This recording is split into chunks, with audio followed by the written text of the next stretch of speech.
As, email, ऐसा कुछ।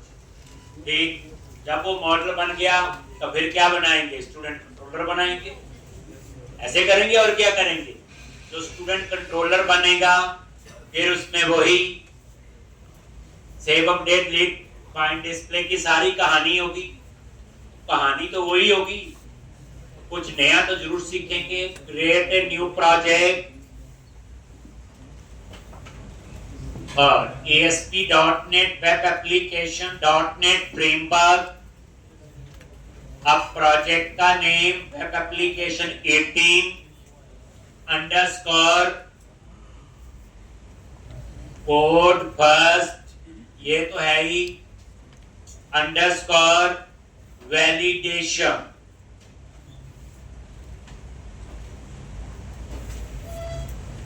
Underscore validation, इसमें वैलिडेशन टॉपिक भी पढ़ेंगे। और 1140 और कुछ भी ऐसे नेम दे दो। कहां सेव करना है, मैंने बोला जी डी ड्राइव के अंदर ASP.NET MVC folder, then click on create. Project का नाम ऐसा दे दो ताकि पता रहे इसमें क्या काम किया।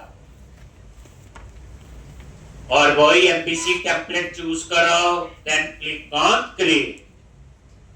अब देखो जो चीज पहले की है तो हम कम टाइम में ज्यादा कर ले, तो अब हम सीधा पैकेज इंस्टॉल करेंगे, वेब कॉन्फ़िग में कनेक्शन सिंक, मॉडल बनाएंगे, application DB contacts, enable migration, add migration update database. लो जी, सबसे पहले वेब कॉन्फ़िग में गए और कनेक्शन स्ट्रिंग, अभी हम उसी स्वीट से करेंगे, हमें आता पहले। तो वेब कॉन्फ़िग फाइल में गए, कनेक्शन सिंक। एक अब ये देखो क्या होता है कनेक्शन सिंक, क्यों बनाते हैं, क्यों वेब कॉन्फ़िग लिखते हैं, ये सारे आंसर पता होने चाहिए।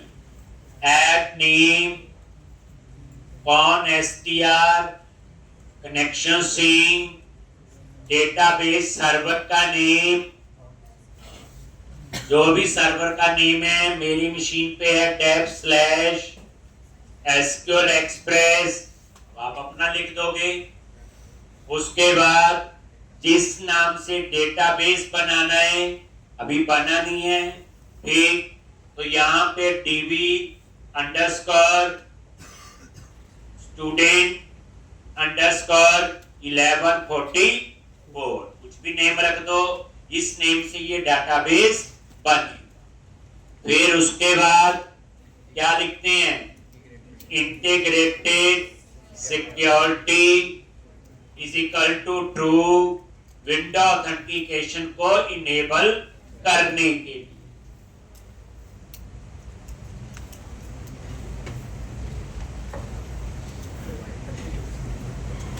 Provider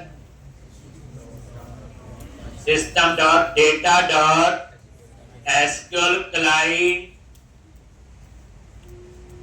system dot data dot SQL client.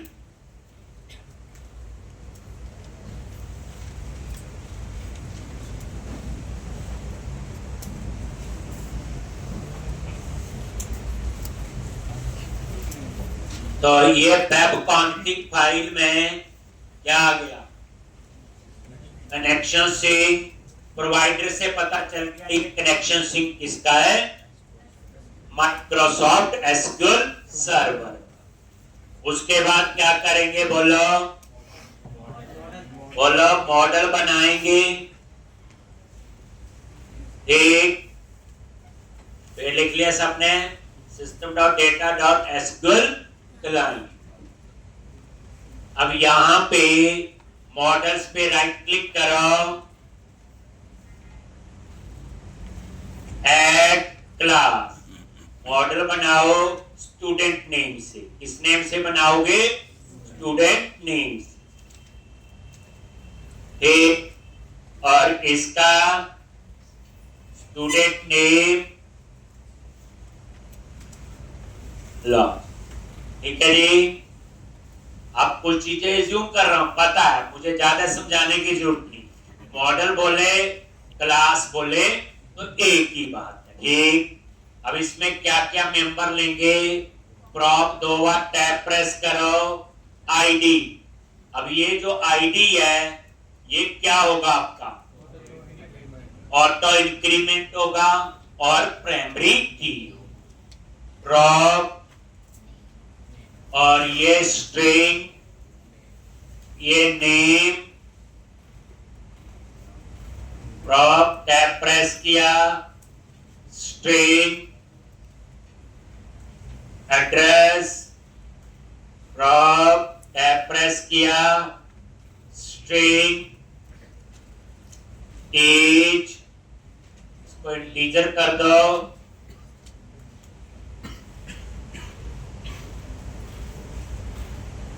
Prop tab press किया, स्ट्रिंग और ईमेल।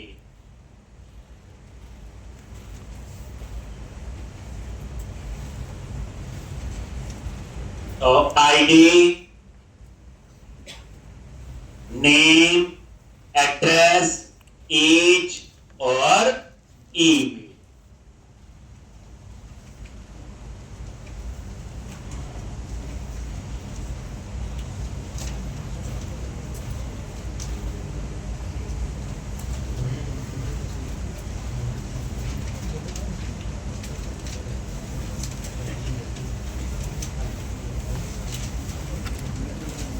ठीक है जी, तो आईडी, नेम, एड्रेस, एज और ईमेल।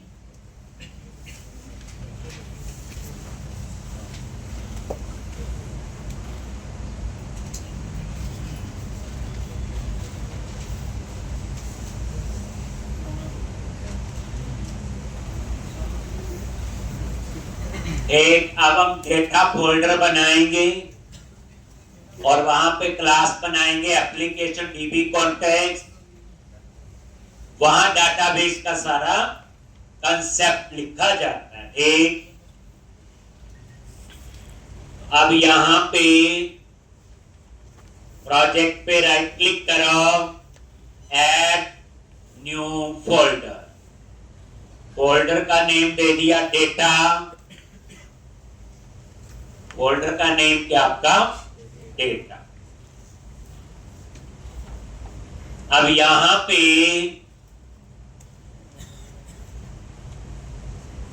डेटा पे राइट क्लिक करो, ऐड क्लास, और उसका नेम दे दिया एप्लीकेशन डीबी कॉन्टेक्स्ट। तो ये मैंने एक डेटा फोल्डर के अंदर क्लास बना ली। ये थर्ड टाइम तो मैं ही लिख रहा हूं, दो बार आपने भी प्रैक्टिस की होगी, ऑटोमेटिकली आना ही चाहिए।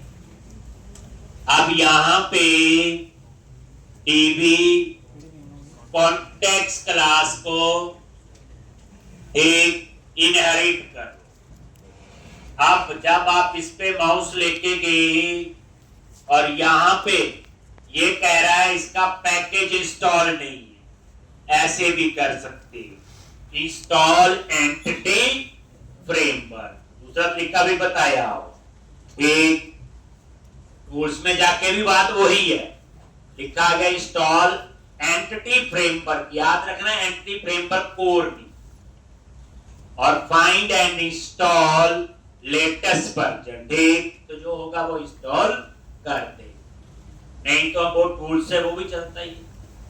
लो जी, ये पैकेज इंस्टॉल भी हो गया, और ये देखो डीबी कॉन्टेक्स्ट, और ये ऊपर ऐड भी हो गया नेम स्पेस। पैकेज इंस्टॉल हुआ, packages.config पे गए,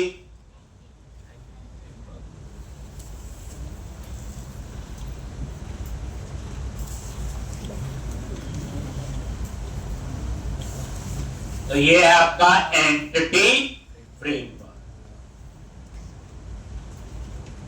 ठीक, अब यहां पे क्या लिखते हैं बोलो, क्लास के कंस्ट्रक्टर कैसे कॉल करते हो, CTR 2 बार टैब प्रेस करो, और इस कंस्ट्रक्टर में आपने कॉल करना है बेस क्लास के कंस्ट्रक्टर को और उसमें पास करना है कनेक्शन स्ट्रिंग।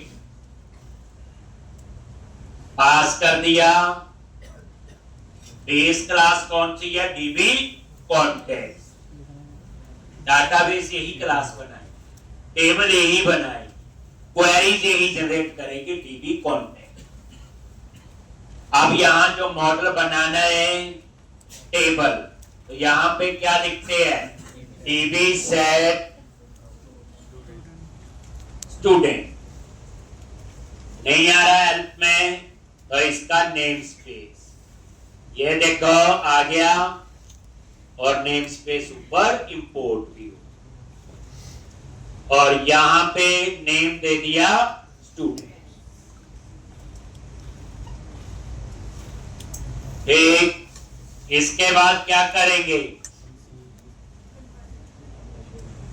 नहीं, इनेबल माइग्रेशन, जो माइग्रेशन फोल्डर बना देगा, फिर ऐड माइग्रेशन और update database.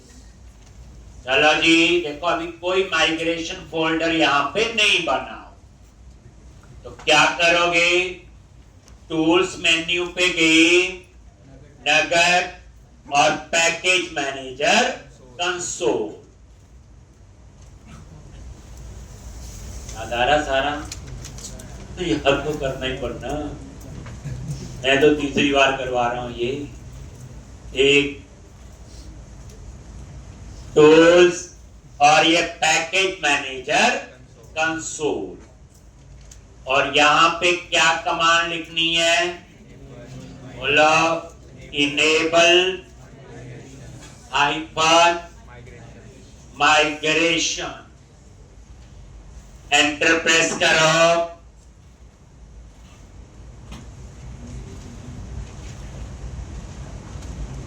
Enable hyphen migration.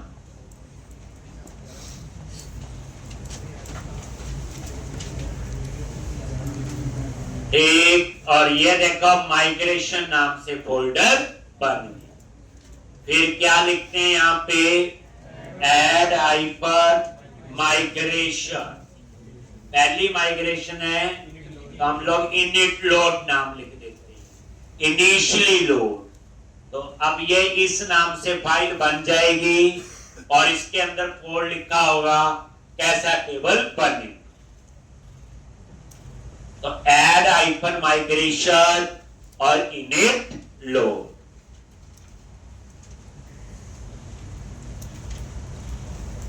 ठीक, और ये देखो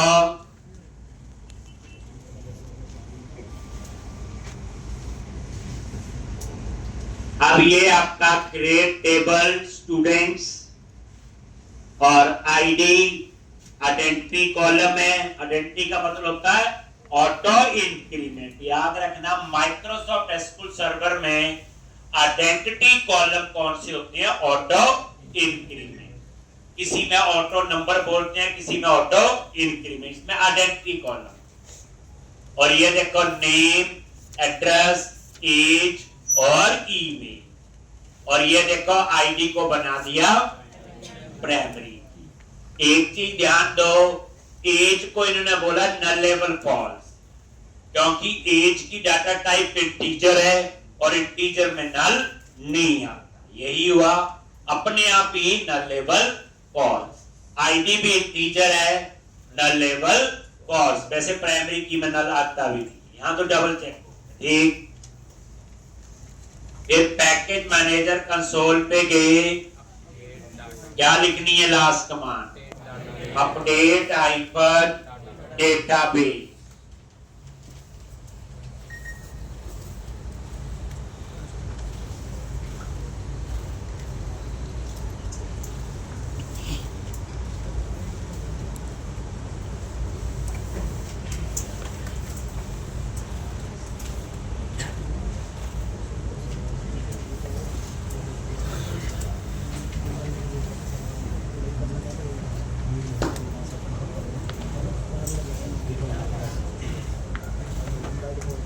ठीक, अब ये अपडेट हो गया। अब आप चेक कर लो, तो ये सारा क्लोज करो, click on view server explorer, और ये सबसे ऊपर ये फर्स्ट नंबर पे आ रहा है, स्कैन किया और ये टेबल बन चुका होगा, डाटाबेस तो बन ही गया होगा, टेबल भी बन। क्लियर है जी? अब हम इसके बाद बनाएंगे कंट्रोलर।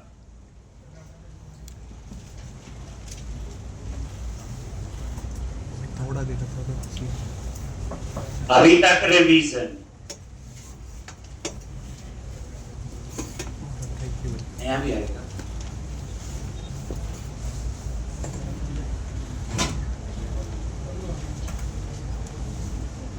ये देखो टेबल्स पे गए और ये स्टूडेंट नाम से टेबल बन। ठीक है जी, चलो मॉडल तैयार है। अब हम बनाएंगे कंट्रोलर। कंट्रोलर्स पे राइट क्लिक करो, ऐड कंट्रोलर, और MVC5 कंट्रोलर एम्प्टी ऐड कर लो, और यहां पे नेम रखना है स्टूडेंट कंट्रोलर,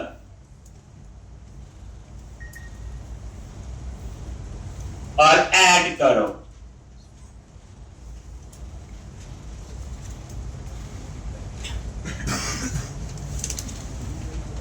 ये लो जी,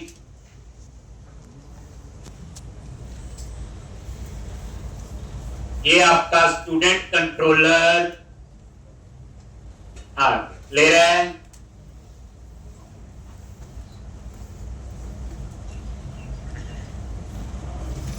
पता है स्टूडेंट कंट्रोलर का नाम, आगे कंट्रोलर कीवर्ड लगे। अब आपने डाटाबेस एक्सेस करना है मॉडल से, तो क्या लिखा था बोलो? प्राइवेट एक read only application DB context, application DB context.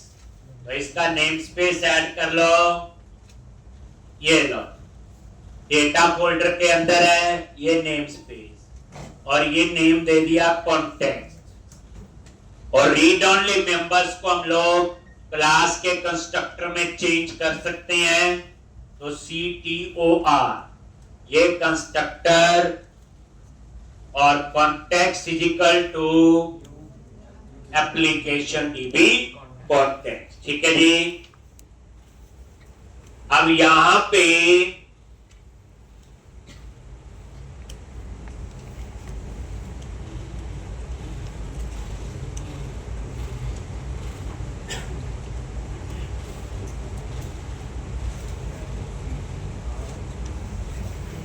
Application DB context,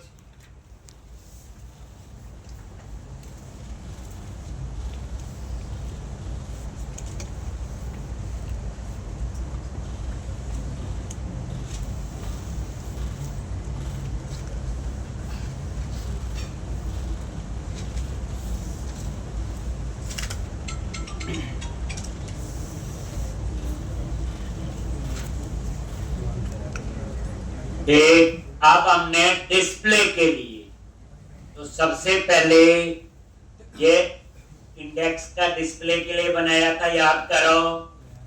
तो अब यहां पे हमने क्या करना है, वैर, ये वैर, और यहां पे लिख दिया स्टूडेंट लिस्ट। एक, और आगे क्या लिखोगे? Context dot students dot to list, ये डिस्प्ले का कोड है, और यहां पे ये इंफॉर्मेशन पास हो जाएगी व्यू, और व्यू हमारा बनेगा किस नाम से? इंडेक्स। अब चीज को दूसरी बार पढ़ा रहा हूं मैं। तो सबसे पहले वैर डाटा टाइप एक ऐसी डेटा टाइप है, आप किसी भी टाइप की इंफॉर्मेशन स्टोर कर सकते हैं।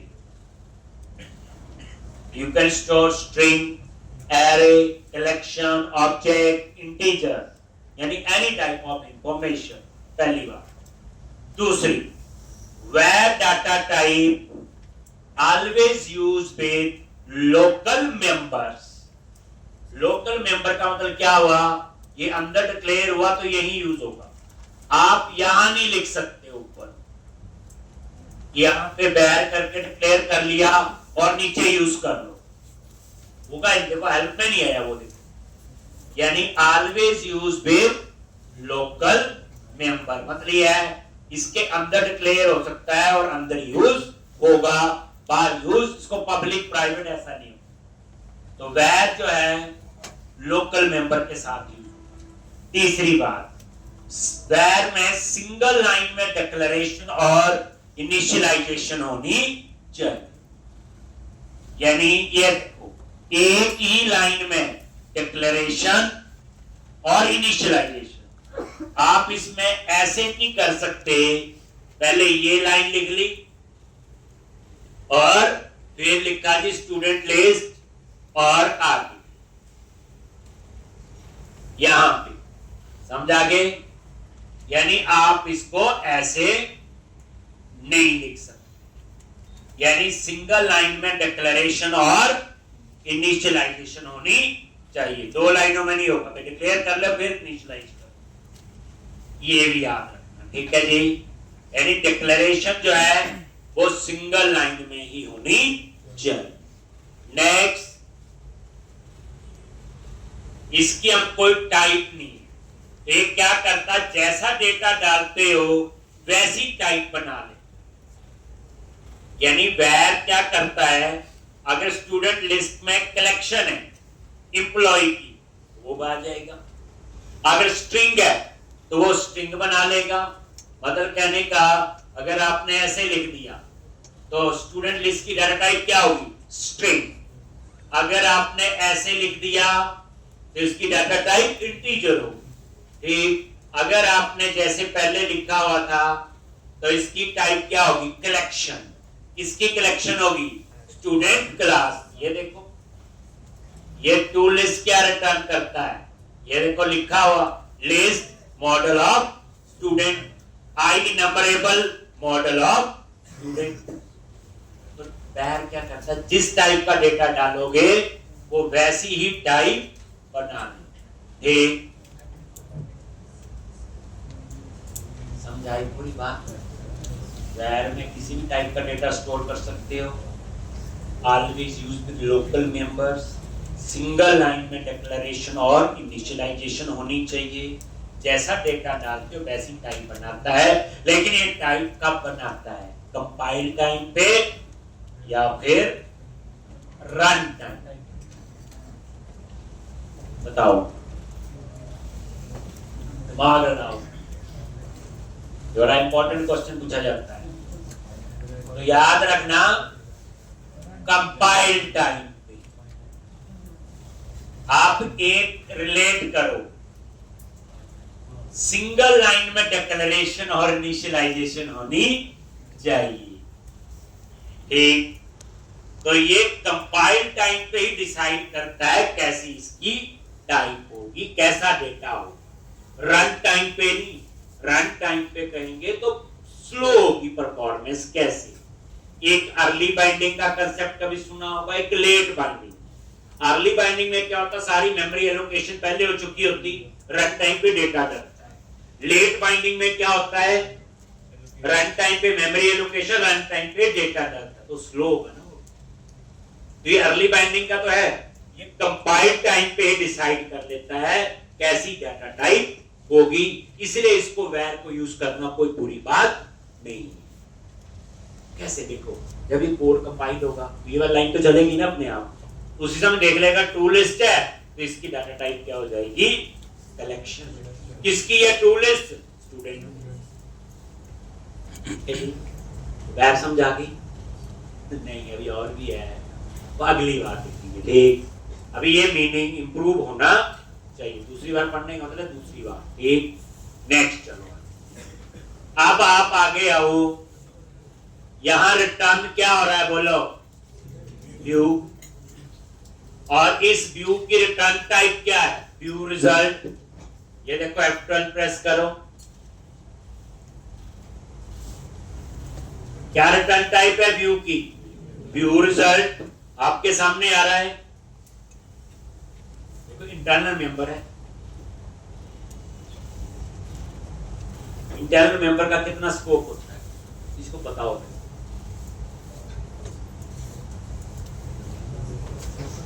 नहीं, जब पढ़ाऊंगा तो बताऊंगा।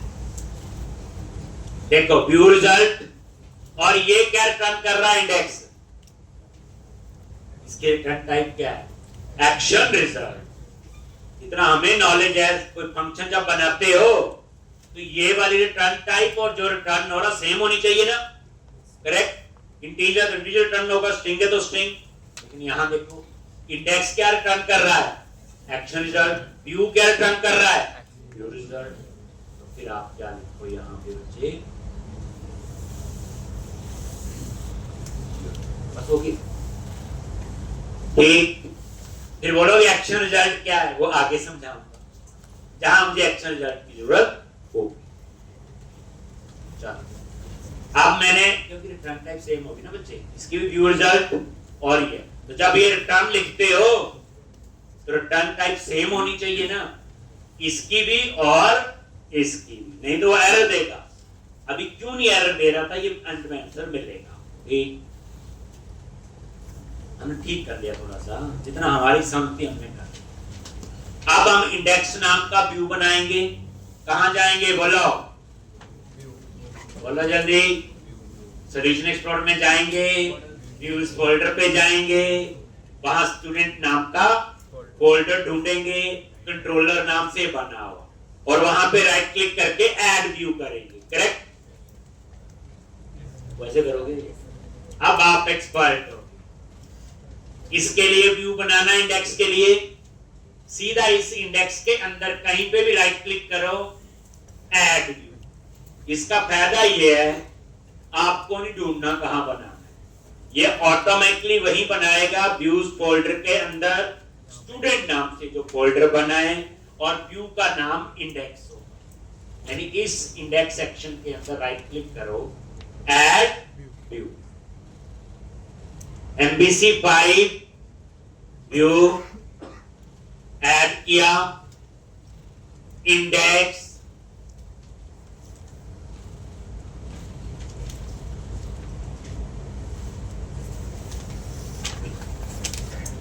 और ऐड।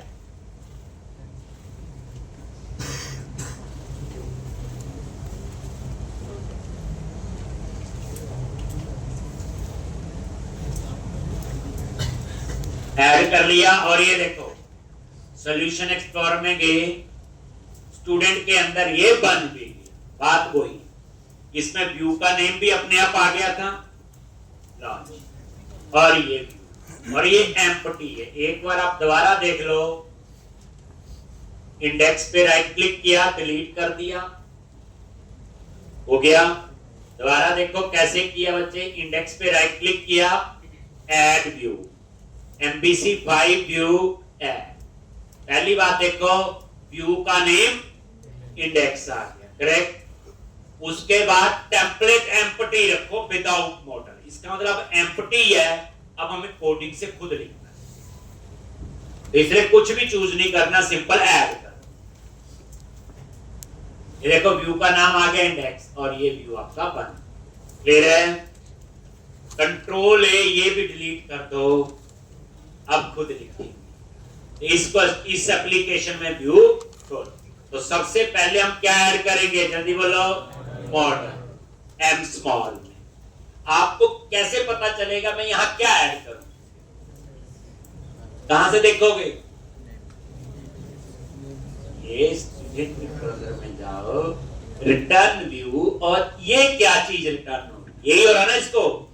आप देखोगे स्टूडेंट लिस्ट जो है क्या रिटर्न कर रहा है, लिस्ट ऑफ मॉडल कौन सा है, स्टूडेंट। पता चल गया हमें, इसको मतलब एक कलेक्शन है, लिस्ट है।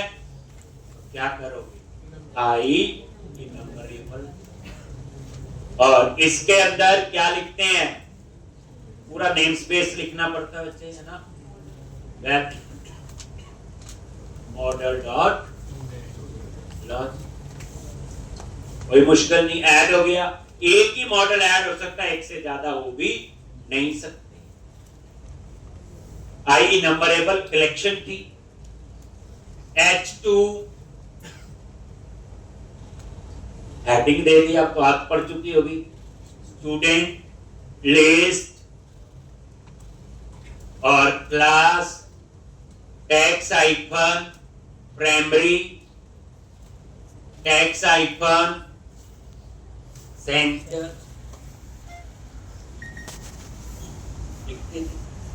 रन करेंगे, फिर हम चाहते हैं ऊपर एक मेन्यू आ जाए, स्टूडेंट लिस्ट क्लिक करें, ये एक्सेस होना चाहिए। रोज यूज करता हूँ जी, ये आप छोड़ दो, कल पढ़ा था हो गया, नहीं है यार जो भी है, कोई चीज ऐसी नहीं है। देखो ना बच्चे, फालतू टाइम आपके पास है ना मेरे पास, अगर वो चीज पढ़ ली और यूज ही नहीं की तो फायदा क्या होगा। एक अब धीरे धीरे जो पढ़ा हुआ सब याद आएगा आपको। तो अब क्या करो, हम कहा जाएंगे बोलो, व्यूज के अंदर शेयर और शेयर के अंदर अंडरस्कोर लेआउट, अंडरस्कोर लेआउट के अंदर ये आपके 3 HTML हेल्पर है, एक होम, अबाउट और कॉन्टेक्ट। हमने एक और लगाना है, LI होता है लिस्ट, बुलेट्स और नंबरिंग के लिए, @HTML डॉट, ये क्या आपका HTML हेल्पर। पहला पैरामीटर होता है लिंक टेक्स्ट जो स्क्रीन पे हमें नजर आएगा। दूसरा पैरामीटर है एक्शन का नेम, इंडेक्स। तीसरा कंट्रोलर का नेम, स्टूडेंट।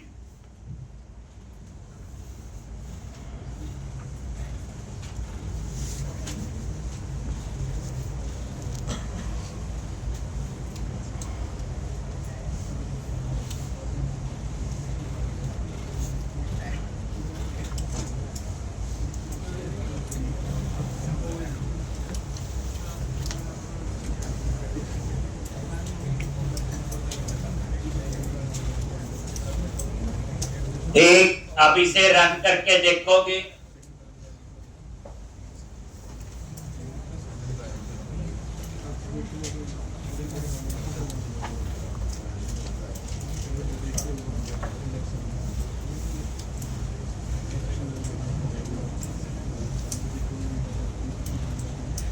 ये देखो स्टूडेंट प्लेस, क्लिक किया